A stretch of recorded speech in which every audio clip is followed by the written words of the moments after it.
Hi everyone, welcome to episode 90 of the XS Noize Podcast. I'm Mark Millar. Thanks for listening. In this episode, I talk to Anton Newcombe of the Brian Jonestown Massacre about the band's fantastic new album, Fire Doesn't Grow on Trees. If you missed the previous episode, I spoke to singer-songwriter Tess Parks about her new album and those who were seen dancing. Okay, well, so I used to write in my diary when I was like 6 or 7. I wrote a song. The first song I really remember writing was about a hole in downtown. And it went, everybody, there's a hole in downtown. Everybody, my heart is broken now. And they were all, and then there was another one called Fool's Game.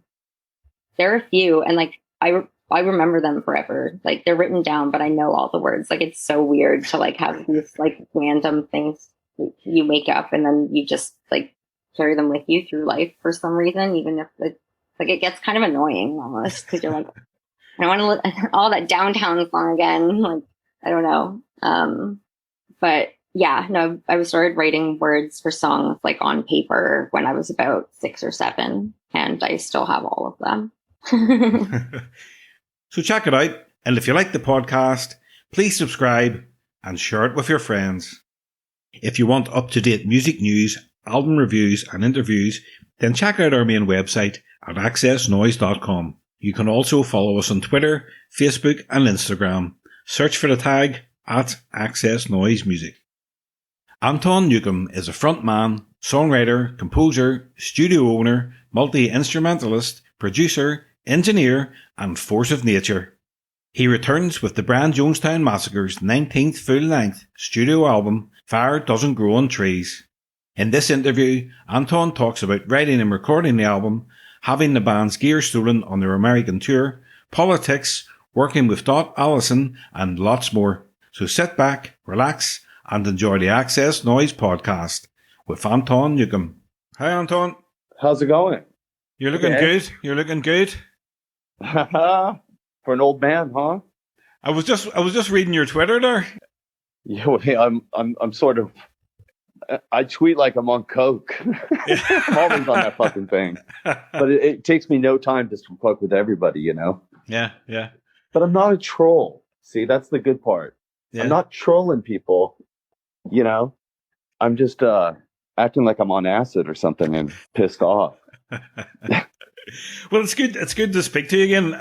Welcome to the XS Noize Podcast. You're one of the few guests that's been on more than once. I had you on in 2016.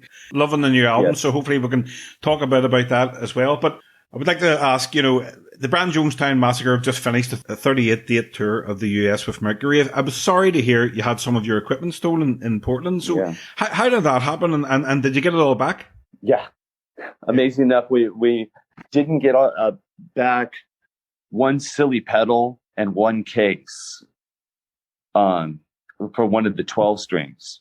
But because evidently, okay, so how it happened, we were playing in Denver, and around the night after this big show, my bass player Colin starts feeling really off, right? So we knew, because of the COVID, we're like, okay, everybody take 3 tests. Because these new variants, it doesn't always pick them up on the home swipe and stuff, right? So it's like, okay, take 3 different types of tests every right now. It turns out I had it too, but didn't even notice it. So we just come down with it. So it was like, okay, Colin and I will get a hotel. You guys head off, start driving to the West Coast because we're out for 5 days because you have to sit your ass down, and on the bus, it's like you're in a submarine. You got 12 crew members plus the driver. And the windows are closed. You're rolling down the road with people. It's no, you go lay in the back or just, do you know what I mean? So it's like you have to separate. And then, so they head out and a few more of them come down with it. And so then the whole thing's locked up. They're in a hotel then in Portland. And it was like the last of the 5 days. The next morning I went to go fly out and I get this text. They're like, I hate to say this. I'm getting on the airplane, right? Hate to say this, but your gear just got ripped off. And I was just like, what the fuck? And I remember I was sitting next to this. She probably was a little bit of a hippie in the 60s or something. This old gal, right? And I'm seething. Like I'm on the plane. I'm not drunk. It's like 6 a.m. and I'm like fucking hell. And she's like, what? You know, there's nobody I could talk to. And it was right when we were flying, part of my language, okay? I'll tone it down if you want. It's fine. It's fine. All right. But you know what I mean? I was literally like that. There's this old gal next to me. I'm like, fucking hell. She goes, what's wrong? I said, oh, man, I've just been ripped off and this is not good, you know? So anyways, I just texted, or I just put out on Twitter, you know, our stuff was just stolen. And then the news got back to me. I'm, you know, just flying up, still getting reception, right? The local, you know, the Fox TV or whatever, they're like, okay, can you get us pictures and stuff? We want to put it on telly and all this stuff. And I was like, I'm gonna have to micromanage this. Somebody else in my group will have to deal with this because I'm in the air. I can't deal with this. By the time I landed, you know, there was like thousands of retweets and people had made their own, getting the word out to like make it impossible to sell it, right? So when we landed, I get to the hotel and I'm just fuming, right? Like a rage and drunk fuming, but I'm not drunk, right? You know what I mean? Like that, like pissed, you know what I mean? And the police had come and taken, you know, that early in the morning because the trailer was just cut open and stuff was in the street, right? And this guy comes out, the detectives have already left, right? And this guy comes out of the hotel. It's around 11 o'clock checkout. And he's like, where the fuck is my truck? And it turns out this construction worker guy, you know, that had a firm, had his, you know, they have the locked bed panel trucks, you know, was parked right up against our trailer. So what they did is they cracked his steering wheel lock, flipped it around and piled up as much as they could on the top and hotwired it and took off. So we called back the police and we said, you know, this is related. So if you get this guy's report and you got the license plate, you're gonna get right there. And they're like, oh, yeah, you're right. And then so my business partners were like, the people that run my money and my label and stuff, you know, they take care of that stuff for me. I mean, it is my label, but I can't do accounting all day and all that stuff, or even be a good businessman because, you know, in business, you're there to get the best job for your team, right? Yeah. But for me, if you try and screw me, then that's just good business, right? But you try and screw me over, and I'm like, fuck you, or whatever it is, right? So I can't be that guy, right? Yeah. Because I take it personal. I take everything too personal. But anyways, so my guy Stuart in the UK is like, I got to pull the plug on this because, you know, the COVID, the hotels, and now you're losing 50 grand worth of gear and you're canceling shows and all this stuff. It's like, you're just bleeding money. And I was just like, all the credit cards are in my name and you can't stop me. Click. And then I went to the bus driver and I just said the same thing. I'm like, that fuel card you got, the guy who put his name down on that 70 grand bus, every single thing here, they're all in my name. Ignore anybody with an English voice who calls you from the UK, period. Drive that bus. Get on there. And then, you know, my tour manager, she's from Liverpool. They're like trying to call, like, oh my God, he's on his way to the loony bin again, you know, like, blah, blah, blah, let's cancel this behind my back. And I was like, Ando, your job, you've got COVID, is to lay in bed and turn off your cell phone. And I don't want to hear no more of this stuff. I'm going to go out and spend money. And I was like, I went and bought different guitars because I just said, we're going to play, you know?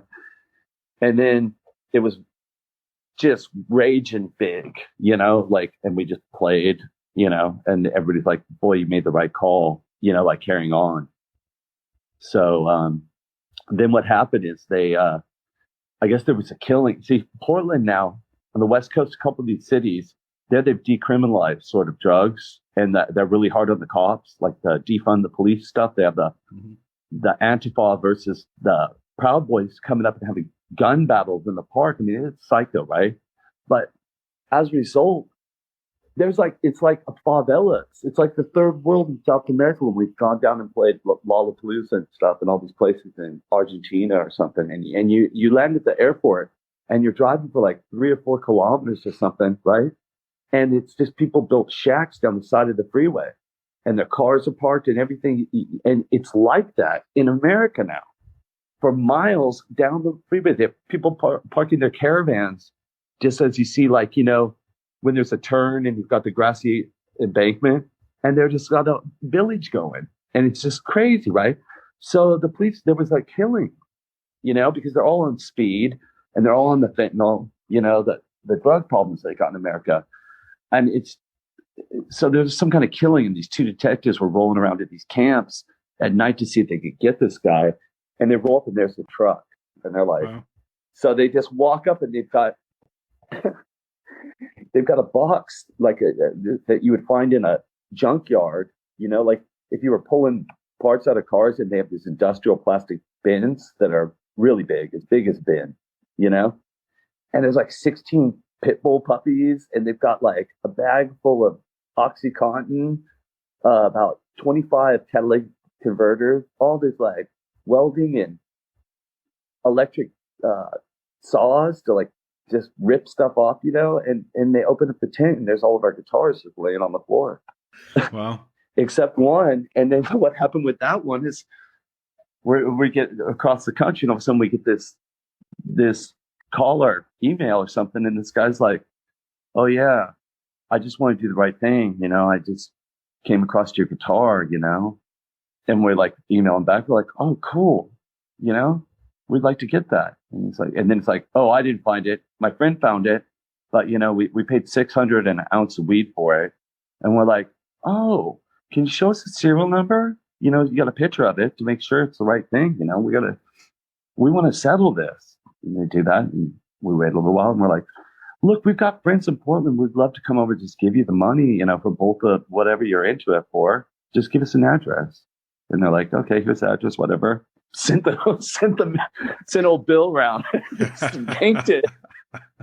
Nothing. The police are like, well, do you want to pay him? I mean, it's up to you. And they were like, man, this guitar's a $6,000, 6,000 quid, 60 Gibson guitar. They knew it was stolen if they got it for 600. That's what happens, if it's too good to be true. Sometimes, like I don't feel obligated. Well, at least you got everything back. Got it all back. That's amazing. You got everything.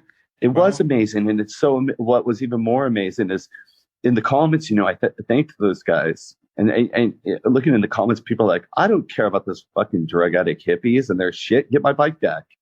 Mm-hmm. And I'm just amazed that people can't give them even an inch if they do something for the community.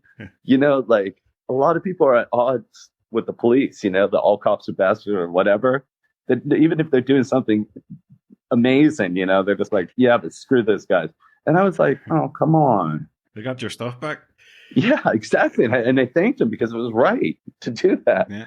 Because I kissed it all goodbye and spent a bazillion bucks on different stuff, Mm-hmm. It's not cheap. They don't make the kind of stuff that we use. And it doesn't work it works fine for somebody else to use whatever they use, that's appropriate for their music. But for us, it's like a table has 4 legs or something. And one of those legs is the equipment we use, not just the ideas and our attitude, right?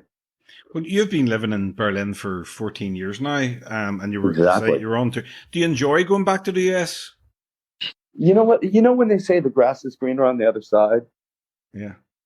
Yeah, that old saying. It works with negative stuff too. So we get a lot of bad news from over there. And, I'm one of those guys that thinks like, if you think about Nazi Germany, it's just not the guys in the jackboots. It's the people pulling the curtains and everybody just going, fuck it. I'm just, trying to make some money, selling Mercedes-Benz cars. But I don't know anything about that other stuff. I don't care. It's kind of everybody that's responsible when that stuff jumps up, whether it's Brexit or anything else, whether you like it or not, it's a whole thing. It isn't all these like your nan or something voting for Brexit or whatever. It's the people that just don't care about anything. They're too busy just whatever they're doing that didn't vote. It's like your fault too, right? Do you know what I mean? It's not just the people that wanted that.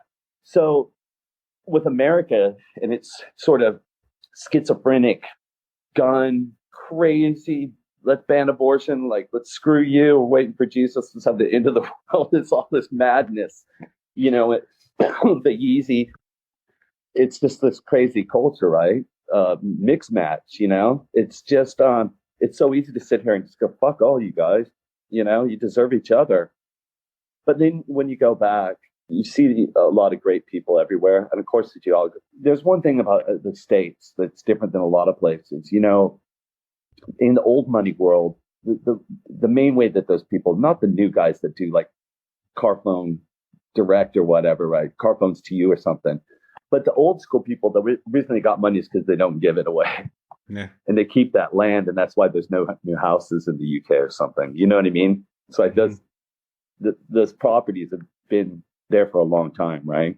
But in America, you could crash and burn like 40 times and then just pop up and all of a sudden be on top of it, you know, like going bankrupt or any of that kind of stuff is no sweat, you know, like not that trumps anything, but, you know, he's the king of that stuff, of just failures. But, you know, so there's that whole side of it that's interesting. Like even how giant Apple and our our cell phones and the computers, I mean, they went down in flames, you know? So there's that thing that I can respect, but screw the whole place. It's just too bananas. It's too schizophrenic. I can't deal with so many layers of it. I mean, I can deal with it. I just don't have to. See, I made a decision because it's just progressively unacceptable for me. And I've, in a dangerous way that could consume all of us, you know, they're playing with fire nonstop. What do you enjoy about living in Berlin, you know, on a day-to-day basis? It's been pretty disastered, you know, a lot of that bad stuff, the conflict in people, they got the shit beat out of them twice, you know? Mm-hmm. So a lot of that stuff, there's a healthy perspective, I think, in society where even if you look at the troubles or something, is that a lot of that stuff isn't resolved. I mean, it is resolved. A lot of people are moving forward and all that stuff, right? You know what I mean? And that young people especially, right? They're like, that's not my world or my reality. This is the reality I have is progressive, hopefully a progressive future, right? But here, man, it's because of history keeps like 50% of the people are just absolutely outraged by this crazy stuff. So, you know, when the Nazis march down the street, it's insulting to a large part of the population because it just rubs doo-doo on everything they work for, you know? So that's a good vibe. And I'm invisible. Nobody bothers me here.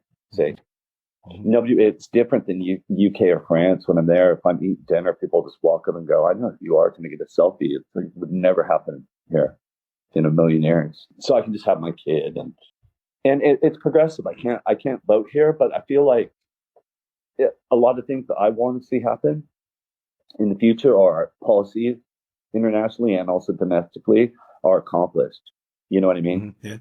And I had the feeling in my life in America that every great law that's ever been created is just overturned. You know, like they're protecting the environment or the fair wages or anything. It's just gone, you know? It's like, it doesn't matter what you pass, right? And so that's just really disheartening to me. The Brian Jonestown Massacre will soon release your 19th studio album, Fire Doesn't Grow on Trees. When did you begin writing the album? Well, I don't want to say this is a COVID record, but I kept busy during that time. A couple of us live in Berlin, my drummer and one of my guitar players. So it was cool to be able to pay them to come around as a job and just, it's like having extra sets of hands. You know, I think so fast. Like if I barely start strumming the sounds, or even if I'm playing organ or even drums or whatever, I can see how it could be a song real quick. Like it's no fun to collaborate with me in that sense. Like if you really were trying to learn the chops and express yourself and have that chance in the studio or something, I'm not the right guy to be around if it's my project, because I'm just like lightning, you know. But it's fun in the sense of like old school if you're just trying to be a team and just knock stuff out. So that's what we did every day, and it, you know, they made a fair amount of money doing it. So we were like doing one song a day, completely written, done, sang, on to YouTube. Next day, the next one. And so that was really cool, you know, because everything felt so existential in a way for these last couple of years. But now it's getting a little bit weird. But you know what I mean? We just been hopping from the crazy crisis that looks like it's going to take everyone out, you know? And that one was a weird one because you couldn't see it, you know, and all the people arguing that it didn't exist. It's like you're sick sitting there, you know, it's just bananas, right? But it's so funny now because Putin's like 5 times he said, well, you guys are pushing it, man. I'm going to start popping off some nukes. And everybody in the world's like this. They don't even care. Even in, 12 years, 2012, people would be like pulling their hair out. But crap. In my mom's generation, they were every day at school, they're teaching you, well, if you see a bright light, get under the desk. And even in the 80s, they had that show in the UK that tripped everybody out. You know what I mean? But now it's just like... Well, hopefully, he doesn't surprise us and actually do it. I know, but I'm just surprised by the reaction in the West. Everything's just like... Everybody's just hardened now, we went from COVID and we thought, happy days, we're getting out of COVID. Next minute, Ukraine, and people are just like... They're just like, seems more entertaining than Love Island. Why not? Well, anything's more entertaining than Love Island. You know what I mean? They're like, I'm getting bored of trolling through Netflix. Maybe, the new album as well. I love the album sleeve. I love Cats, so the album sleeve's great as well. What was the inspiration behind it? The cover. Yeah. I have a 9-year-old son, see? And when the COVID stuff was going on and all his kids were inside, so we got him a stack of art supplies, you know what I mean? Because it was like, let's drag all the Legos into the living room and build the universe and all that kind of stuff. And then a bunch of art supplies. So he had all these like sticker books, and he just made this one called Cat City. And I was just like, this is weird because, there's a visual aspect to what I do. So I always have to come up with band names. So I'm forever scribbling things down. And I'm always going to need some kind of graphic to express any recorded project. And it's such this weird thing because a lot of people like inside jokes to themselves, or something, or they think that this is going to be really cool. Or it's like, I just got out of art school and this is the new program on Adobe, and everything falls in this really weird wave. But really, you're not trying to, you'll never get a chance to impress the record buying person, right? If you can't get past the record buyer that's ordering records at the shop, there's no space in any shop. Mm-hmm. So they're just scrolling through things, looking at images if they've never heard of it, or taking chances because they can only have 100 new things, and everything in the world you're battling against in every genre. So, I'm always thinking of visual ways, people in their band groups, when I'm talking to people, I'm like, it doesn't even matter what you're called even as much as how good when you're out the gate, this visual representation is so important. It's once again, to the table metaphor, it's one of those legs that the table can't stand without. So anyways, I was just like, I'll just use this and pay my son 500 euros, but I'm going to surprise him. See? So come Friday, he gets to see it for the first time. He has no idea. But come Friday, I'll take him down to we have this big, 5-story electronic, you buy your computer, it's one of those kind of places. You get your cameras, your cell phones, you get everything in this building, right? Your cooking supplies, washing machines. They've got giant ones. And it's funny because the 2 top ones in Germany are Media Market and Saturn, right? Mm-hmm. But it's the same company. Across the street from each other, right? Yeah. But it's actually one company. So he doesn't know that you've used his artwork for the sleeve? He doesn't know. I thought I would take him around there and flip through some records because he has stereo and stuff. And all of a sudden be like...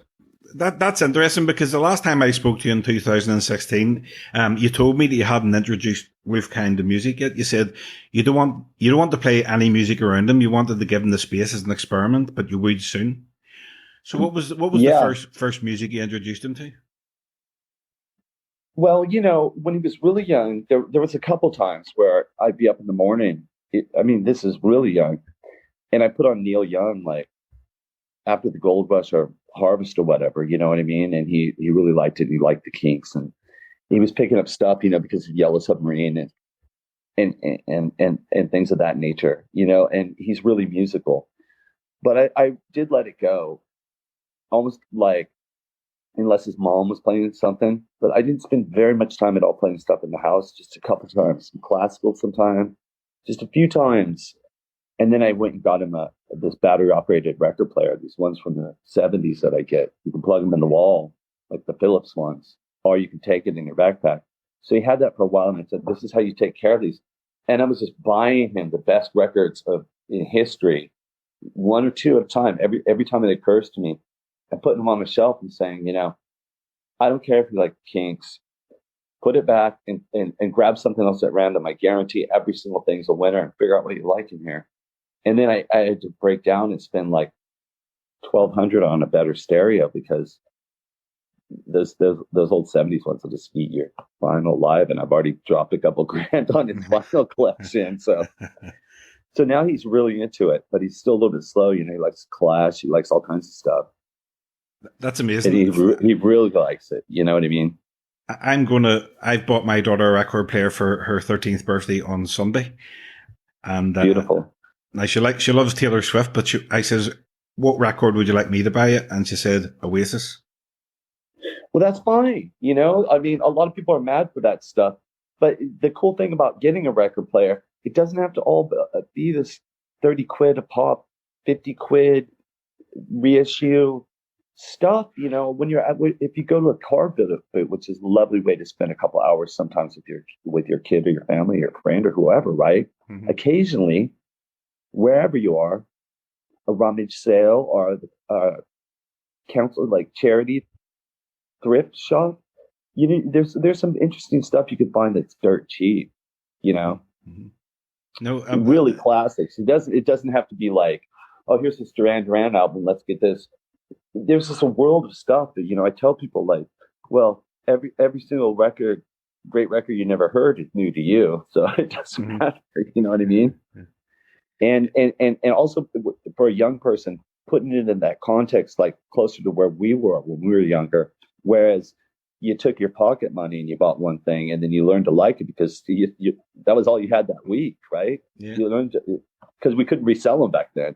Mm-hmm. So it's like you pick something because the cover, whatever, you spent all your pocket money, right, that you saved up for, and you're like, I better figure out what's good about this and why, mm-hmm. You learn to like all kinds of music. You listen to dub or whatever it is, right? I just love the idea that Wolfgang does not know that his artwork it's going to be the album cover. It's amazing. I'm sure with his name and everything. Wow, that's great.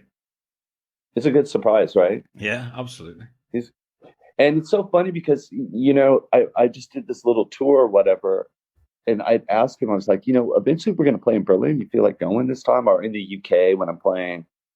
Do you want to go to this one? Because he's seen us at Green Man, and he watched me on the Red Button, playing the stage at Glasgow or whatever it was. He's seen things, right? And he's like, I don't know, maybe, because he doesn't really like loud noise and busy shit. He doesn't have Asperger's, but he has that quality about him. Like he's really sharp and really fast, but he doesn't like Dyson hand dryers. Do you know what I mean? It bugs him. Yeah. But I asked him, and he's like, so he was lukewarm. I'm like, well, my niece, your cousin went, and she was standing in a little security pit the whole time, just loving it all night till like midnight in California. Mm-hmm. And then so I get back, and his little mates are like, can we see your dad play? Like, all their parents know about me. Yeah. And the teachers at school like Googled me, are just like, holy crap, and love my music. So they're like, can we go see? And then Wolfgang's like, my mates want to see if they can go to the concert. I'm like, cool. What do you want in your backstage rider? Cupcakes, cola. Great. Well, I can't be offering them beers. You're a multi-instrumentalist. So when you're writing songs, what instrument inspires the best song ideas from you? What's your go-to instrument for writing songs? Okay, so I work 6 days a week at music, but it's split into two things. I make music just for the hell of making music. For me, it's almost like a church or a spiritual experience, a meditation, whatever you want to call it. And it's infinitely fascinating because there's no rules, and there's so many building blocks, right? In that sense, any sound can inspire me is when I sit at the drum kit, because I play every instrument. So if I sit at the drum kit, I can just go, whoa, this is cool, and start a song that way. Or I can pick up a recorder or a flute or playing my organs or bass lines. It could be anything that I know. Another way that I write, I'm walking down the street often. It's whenever you're moving and you're otherwise occupied, like when you're at a job and you start humming a tune. Like once you got it under control, it's like all those thoughts you had, you can like solve all these problems in your head. Your body's just like, there's a whole another layer that your brain operates on. So there's this that way where it's like this strike of lightning, and I hear this song in my head. I'm like, who the hell is that? And I'm like, it's me. I better run quick and figure out how to play this, because I have to teach myself how the parts go. And then there's another way that's like, so that first way where I'm just experimenting, it's anything goes stylistically, whatever. So I could do disco 1 minute, country the next minute, heavy distortion. This other way, I get in a purple patch and I'll either set perimeters and say, I want it all to be electric 12 string. And just the sound of some of my guitars, the harmonics that are just happening from the reverb ringing of the sound, it's just crazy. It's like there's two people playing the whole time, just from the echo with no effects, just from this like atmosphere it's creating. And that can be inspirational. So if I move the capo is that thing on your guitar that changes the key. And I just strum one chord, and it's just like, wow, that sounds crazy. This can be a song. And I just understand exactly how it can be immediately. So there's that. And when I get in a purple patch, I'll just keep writing. And so either I do it, like I said, where it's all in a box. So I say, like, I want all the songs to have this 12 string mostly and this loud acoustic guitars thing, or I'll be like, think of a country song. All of a sudden I'll go, well, I don't want country music on my record, but I'm going to finish the song just to keep the flow going, just because it's always educational. And I know it's not like I have to study country. I know what classic country, like the 60s style, is in my head, in the way that I taught myself how to play Hammond, because I know what Green Onions by Booker T and the MG sound like, you know what I mean? Mm-hmm. So I know the different approaches of Hammond just by listening to Pet Sounds by the Beach Boys or whatever it is, right? So I do that with music, so I'll just knock it out no matter what. Generally, I'll make multiple records, and one will be off kilter, anything, and the other one will be very focused stylistically. I read that you had writer's block until one day you picked up the guitar and wrote the album's first single, The Real. It goes, fight the beast until it dies, raise the sword up to the sky. It must have felt good when those lines came out of you. Yeah, well, the whole thing, actually, the first one was a song that we just played live called Charmpin's Attack. And it was just in my head.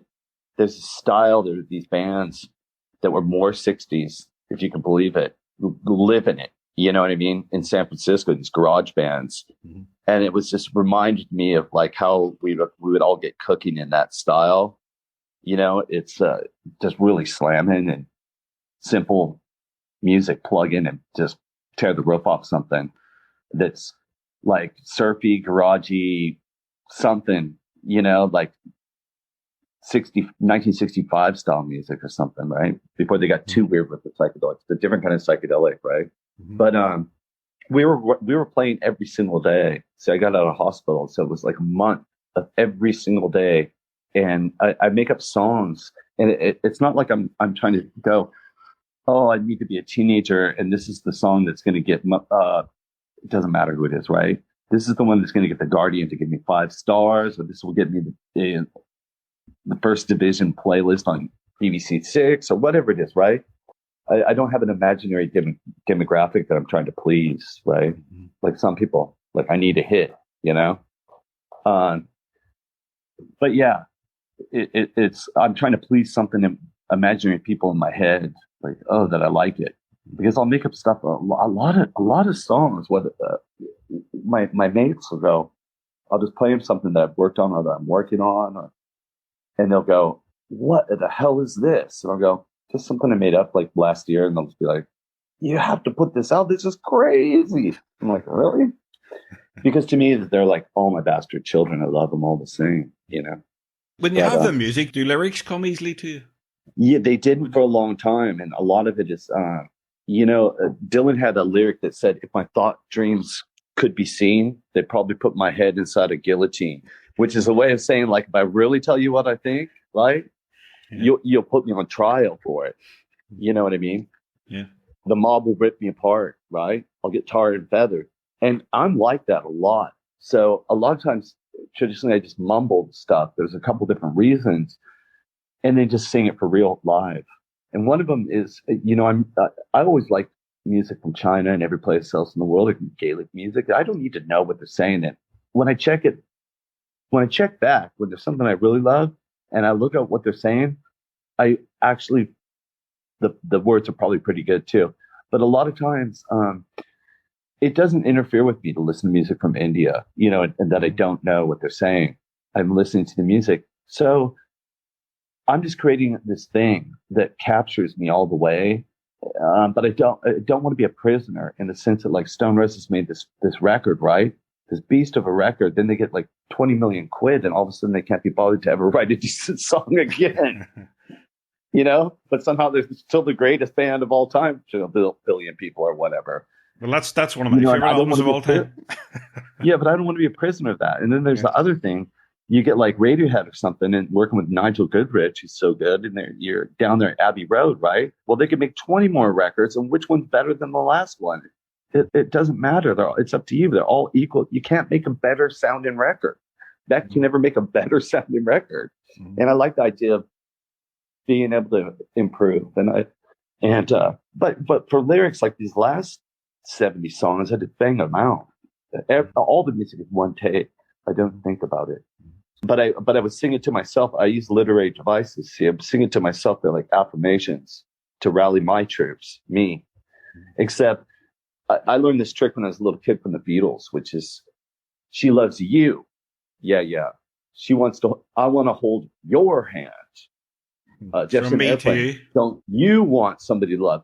They're obviously singing about themselves, but they're including the listener instead. Because I don't care who you're fucking, who you want to fuck, or who broke your heart. Right? Mm-hmm. You know what I mean? Yeah. Personally, right?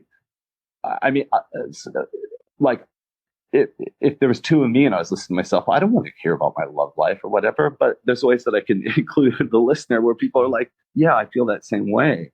See what I'm saying? Mm-hmm. And so it's like, I fulfill that part of what I need, what the music gives me, that release or that outlet, the therapeutic thing, the cathartic thing. But then all of a sudden flipped it around to the listener. A lot of people forget that. That's why the Beatles were so damn good. Yeah, and they still are. My absolute favourite song on the album is It's About Being Free, really. You sing, how free could you be? Well, I wonder, and I want the world to see. What kind of freedom are you talking about in that song? Well, it's so, when you got no agenda and you're just having a good time and everybody notices that. Like in Germany, I'll stand up and show you something. It's sometimes bands are playing, right? If it's a certain energy level. And these girls will do this dance also, they're just busting this. Doing these fucking, it's like Sprocket's robotic dances or something. And it's just great, right? They don't give a fuck. They're just like, all of a sudden it's expressing themselves, and they're just doing this fucking, you don't even know, they're just making it up. And it's not like TikTok. It's not some bullshit that they learned or they practice. And that's what I'm talking about in the sense of like, I could give a fuck about sport, right? Mm-hmm. But there's certain times, if my mates, I don't care, it doesn't matter the team, but say like if my mates invited me to a Liverpool match, I've never been, and they love it, I would just enjoy being there and enjoying the day and seeing everybody happy. I just being myself.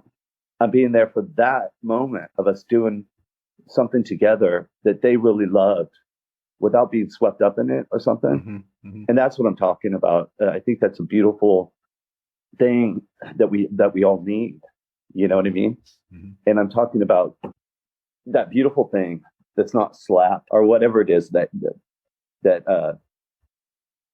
women possess sometimes, but it could be anything, you know, it could be a man, it could be anybody. But that beautiful thing when people are just in their natural state, you know, and they got no agenda. They're not out trying to get laid at drinks night or whatever. They're just being themselves.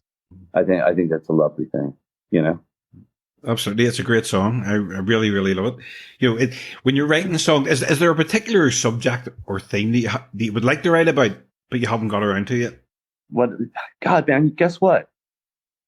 You won the trophy for the best questions. I think this has been, even though I talk so much and go off on tangents, I think you're a really thoughtful person. Thanks. Because that means a lot. You can Google my group, and I've done a lot of yapping with people, chewing fat, a lot over 30 years. There's a lot. We had to.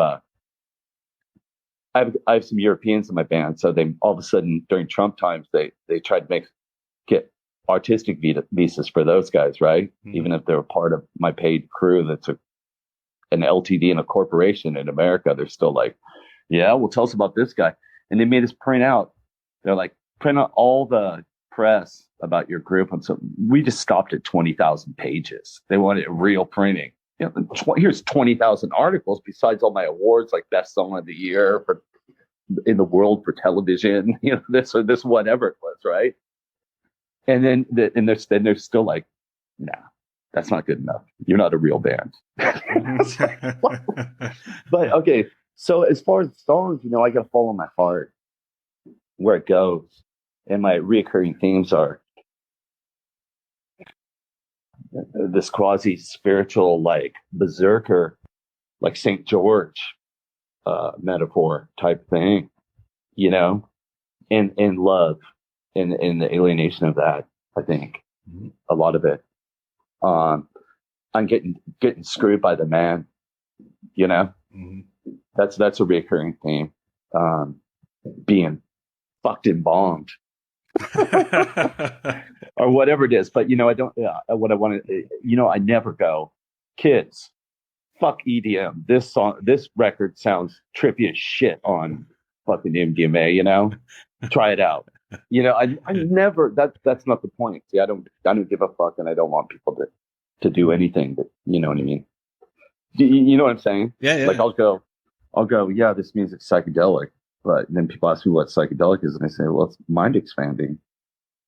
To me, you know, some kind of mind expanding thing.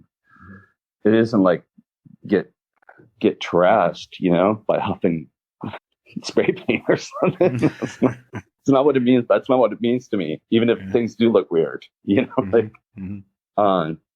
but yeah, a song that I would like to sing about. I'm not so much concerned with that. Is keeping it real in the sense that I only have examples of people reaching a certain age and being shit, and then for whatever reason desiring to keep on going on. Like I can't figure out why people do that, but I do know that these things aren't age specific. It's like Howlin' Wolf started cooking at 60, and it would be a crying shame to humanity if that guy never bothered because music is some teenage thing or something. See what I'm saying? Because that music is crazy, you know what I mean? It's as real as it gets, and I just want to set an example for other people that, within reason, that there's no reason why you can't be relevant in a certain way and do what you do. And but there's a lot of people, you know, they just don't deliver the goods, but they collect the paychecks, you know, and they'll just even increase the output. Or whatever it is, you know. I was reading this King Gizzard Lizard thing, you know, article. They are, except they said, oh, you know, we're so fortunate over COVID times, you know, we have this studio and we could just jam, you know, and then people will just buy these records. And I'm like, well, it sounds like you're just jamming, motherfucker. I'm sitting here writing songs. That just sounds like you're fucking jamming. I'm glad that people fucking love your jams, but it's like, you know what I mean? It's like, come on, we don't need 40 jamming records. Noodles. Becomes this like leftover salmon Grateful Dead thing that I hate, you know, which is just like fucking, hey, there's this 59-year-old dude just fucking noodling for 4 hours. Oh, isn't it great? Yeah, well, everybody's on acid. You know, there's all these songs that I made up in the early days that I never showed anybody really. Some of them we put out. You know, we released some cassettes that my mates had as a record, you know. Some of them, but my record was 17 songs in one day, written and recorded. Wow. I would just knock out tunes. You know what I mean? I would just knock them out. But the thing is there's a song from 1990 that I never bothered to show anybody that from the first days of me playing, where it ain't any worse than anything else. You know what I mean? Mm-hmm, yeah. But what happened was, you know, we had been to France a little bit, and my French were giant, and my agent's like, well, you know, you haven't put out anything in a while. If you really want to tour, you have to have a release. And I'm like, dude, we put out 2 albums, and we've got like fucking 15 or 17 albums or whatever out. We put out 2 albums since we've been here. What are you talking about that I got to make a record to go on tour? I don't got to make a record again. Mm-hmm. The tour is something completely different. But okay. And so I did that song in French. Right.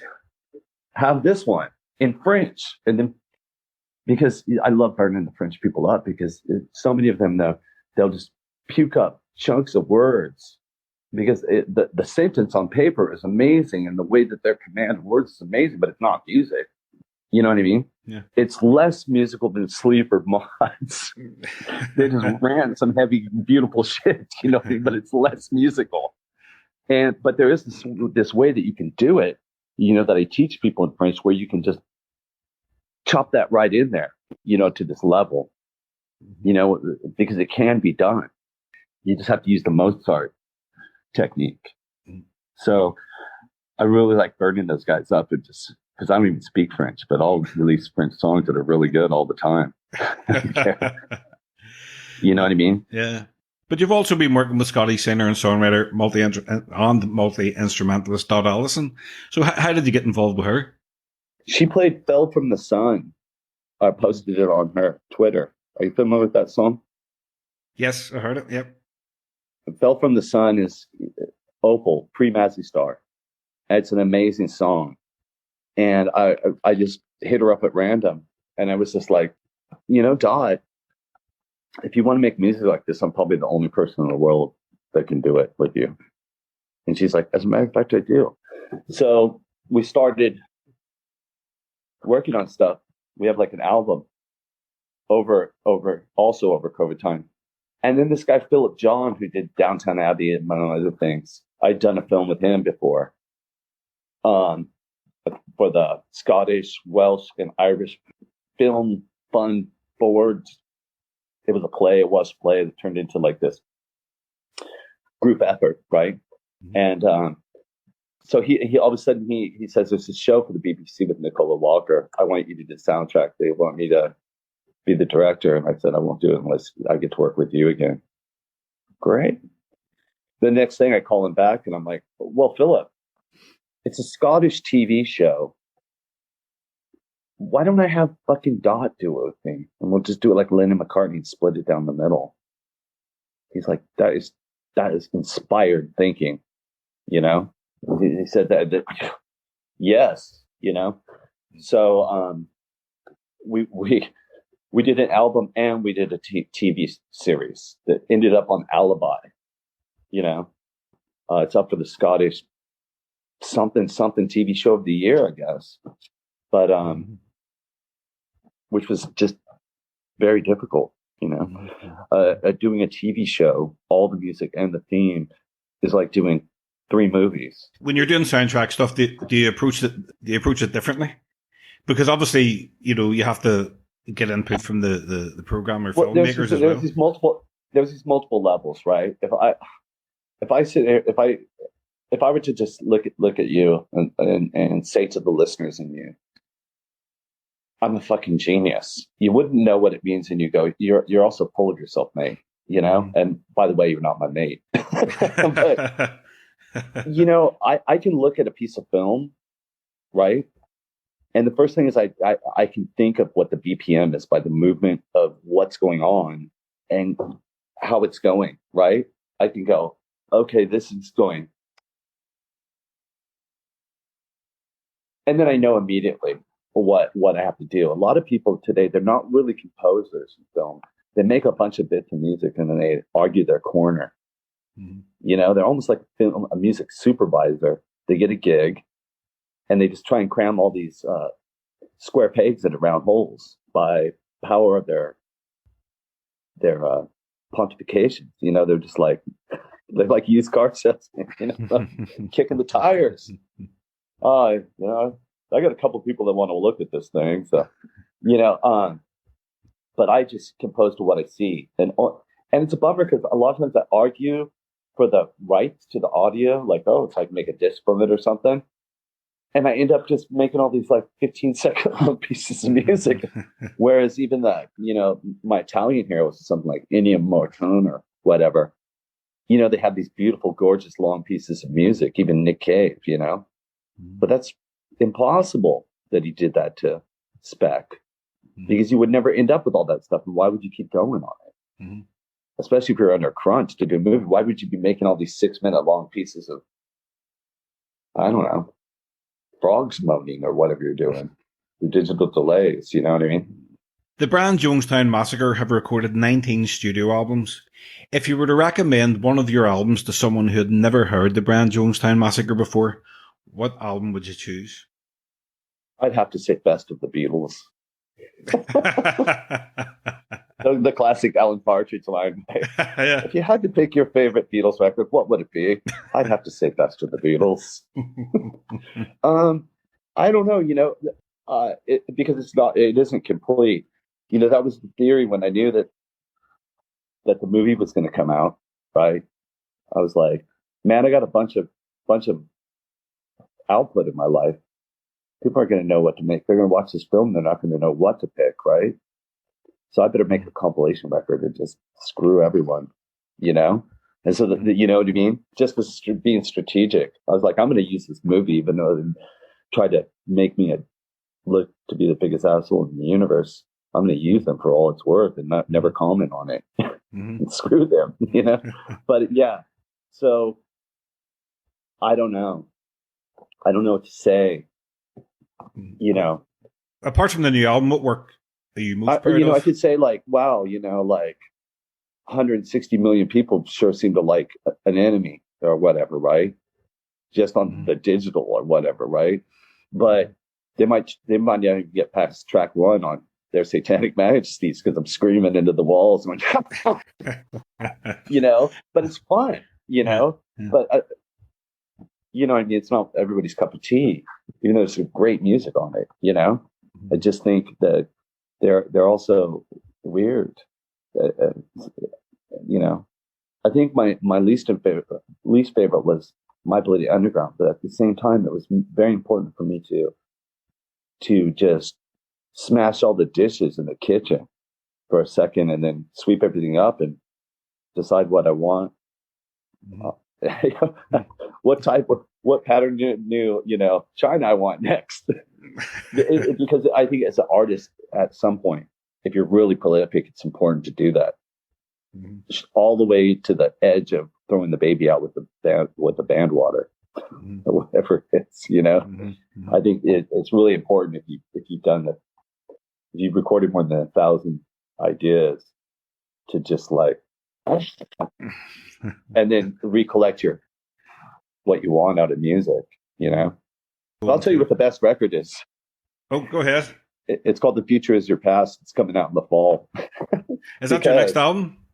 Yeah, I played a trick on everybody. See, I think the new record's quite good, especially considering my age and the longevity of the band, right? I think it's as good as anything. You know, and it will always be that way. It's not centered in time, you know. But I didn't put the best songs that I had on it. And I put good songs that I felt like were satisfying and that went together and that I felt it was urgent for me to share of a certain type. But I realized when I was quite young, because I love Rubber Soul and Revolver, you see, and those records, the UK version, every song on those records, they're my favorite Beatles records. Those twins, right? 65 into 66, I thought was quite a jump. And then you see what happens in 67, right? But that spark is starting to go. You know what I mean? They're no longer, you know what I mean? They're no longer a bunch of pontiffs kind of in funny suits, like smiling and shaking their wigs, right? All of a sudden they're getting a little bit serious. There's an edge, right? But all the songs of the record aren't the best songs they had. You know, because you look at the singles and it's like Paperback Writer and Rain and Lucy in the Sky with Diamonds was the single. It's like, you know what I mean? Lucy in the Sky with Diamonds blows away some of the stuff on Sgt. Pepper easy, even as a fan favorite. I mean, it's a groundbreaking piece of music in its own right. But here they didn't put it on Sgt. Pepper. And I think when you have this other stuff with Ringo singing and stuff, that it highlights the greatness of the other tunes that are on the record. And you could do that in your discography sometimes. So the songs that were next in the pipeline that I felt fit together, by the time I was mixing and listening, even the people I work with on a business capacity were like, wow, this record is really good, the next one. But I'm not, I don't feel comfortable at all about the one that I'm supposed to be promoting right now. I'm just saying, boy, everybody's got a surprise coming that can't be stopped because it's already in the pipeline too. I'll look forward to hearing it. And what's it going to be called? The Future Is Your Past. The Future Is Your Past. Yeah, it's another one of Wolfgang's titles, man. See, like I said, when I'm walking around with my phone, I'm just constantly scribbling things, talking into it, writing on the notes. And if my kid came up with a lot of these titles, like Your Mind Is My Cafe. Like, he's just a little tripper. Guess what he wants to be when he grows up? Well, a hippie with a mustache. He must have seen some old photographs of you then. Yeah, you know, when my mom passed away, I said, you know, my mom, your grandma, she loved you very much, Whoopi, and she left you a considerable amount of money. And I put it in your mom and my name as caretaker, but neither one of us can touch it, right? It's yours, and you can do whatever you want when you get older, right? He's like, okay, I'm going to buy a party van, and I need you to drive it for me and my friends. I'm like, okay. I'm thinking like, okay, what's in the party van? You know, is there like a soda machine, soft serve on the other side, and the candy racks? Like, what's in the party van? You know, is it a bouncy castle on the side? I don't understand what the little kid, the 6-year-old mind is, but he's funny. He's 9 now, but. Well, you're going on tour soon, as I say. You're at the end of the year, and then you're doing a UK tour next year. I mean, the Brian Jonestown Massacre, you have a very loyal fan base. You can sell out gigs without much advertising, and fans know most of the show will contain material they love that they've never heard before. You know, it's a very special thing. Do you have a good relationship with your fans? I do, you know, I do, but there's a couple of different things. You know, like I can no longer sit around and shoot the shit. You know, there was when I first started coming to the UK, and up until around. Gosh, I can't remember when it was, but it must have been 2012 or something. Whenever I dropped drinking, see, because around 2000 I went down the road with a smack and stuff and dropped it like a hammer. But to do that, because you know, I must have quit like 25 times, but it was very hard to stay quit over the course of a month because you're in pain. It's very difficult for people if they get in.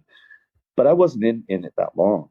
But to do that, along with the other help that I got from people, I started drinking quite hard, you know, like crazy hard liquor, you know, until that almost killed me. But anyway, so at a certain point I dropped that like a hammer too. And anyway, so when I used to come on tour and stuff, the minute I get out of the truck, I'd be at the closest pub until 2 seconds before I went on stage. I'd run through the crowd and hop up on the stage and start singing. And then the minute the last song, I'd be right back at that pub.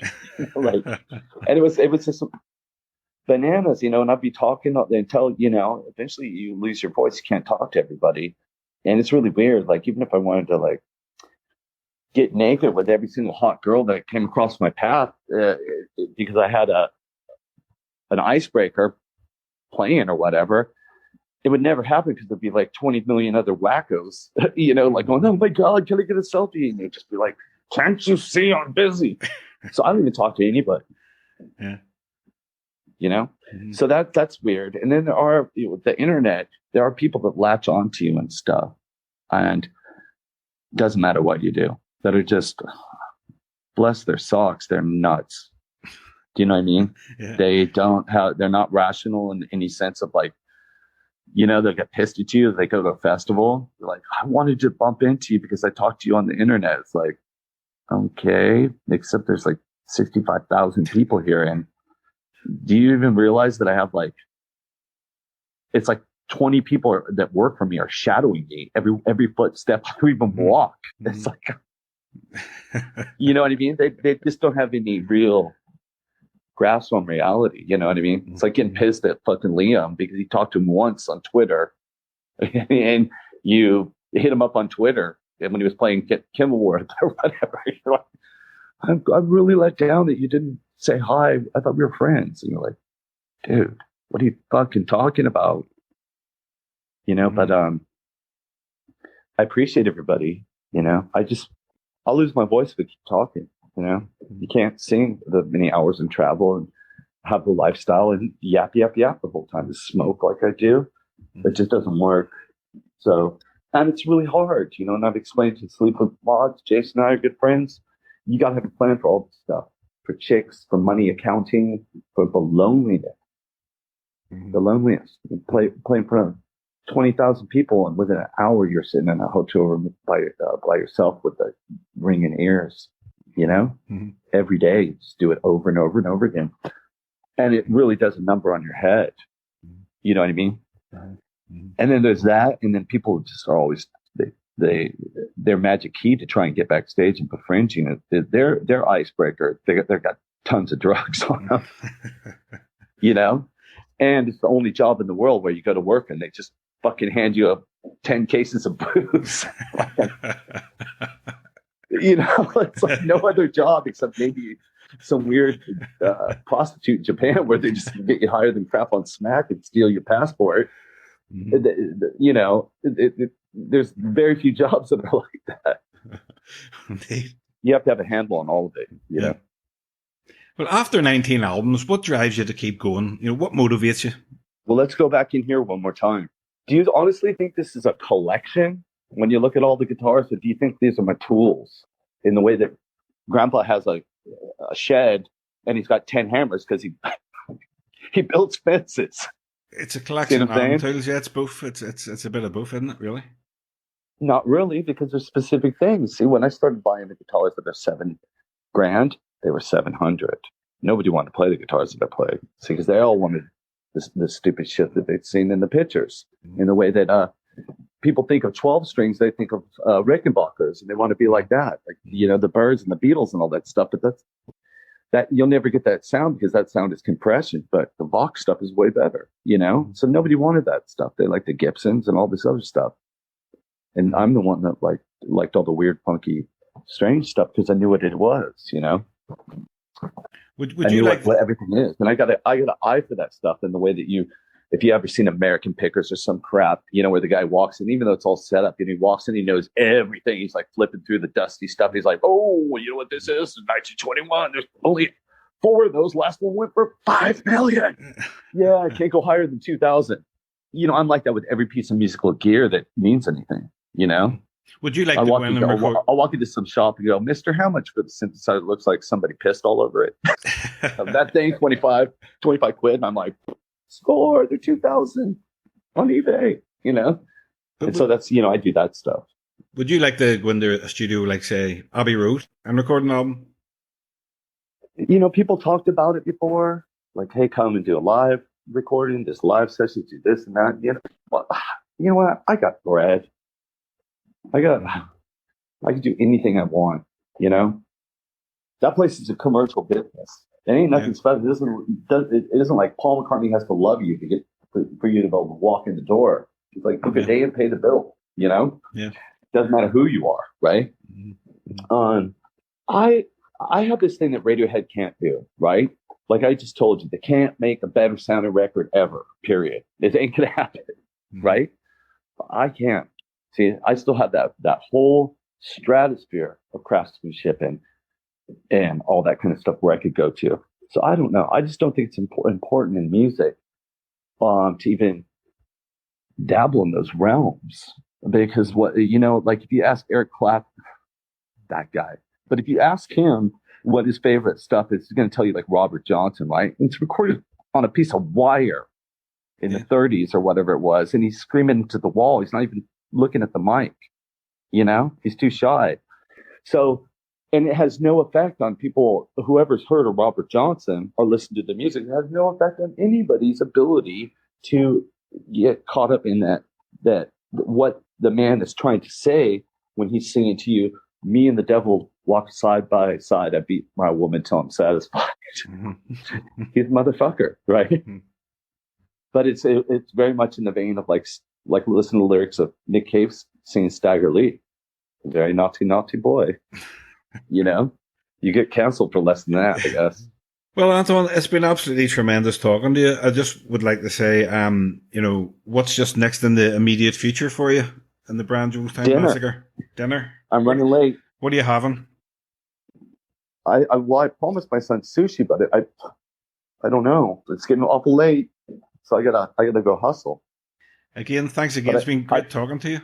Yeah, and I appreciate your time. I think I meant it when I said I thought you're very thoughtful and you ask quality questions. I've done a lot of these things, and I'm doing a lot of them right now. And some of them are kind of, some of them are much better than others. Let me tell you that. Well, I appreciate that. Means quite a lot. Sorry about my salty language. It's fine. It's not the BBC. Well, I just speak in a certain bijou theatre vernacular. Well, Anton, nice one. You're playing in Belfast next year, so I'll definitely be there to see you. So yeah, thanks again, and good luck with the album. And I've got a local boy on his support, Taylor Maud, the Mod Magic in Belfast. Yep, he lives there. Nice one. Well, I will be there. It'll be interesting. Yeah, I will be there. Great venue as well. All right, mate, I got to jump. Okay, take it easy. Have a good day, mate. Cheers. Bye-bye.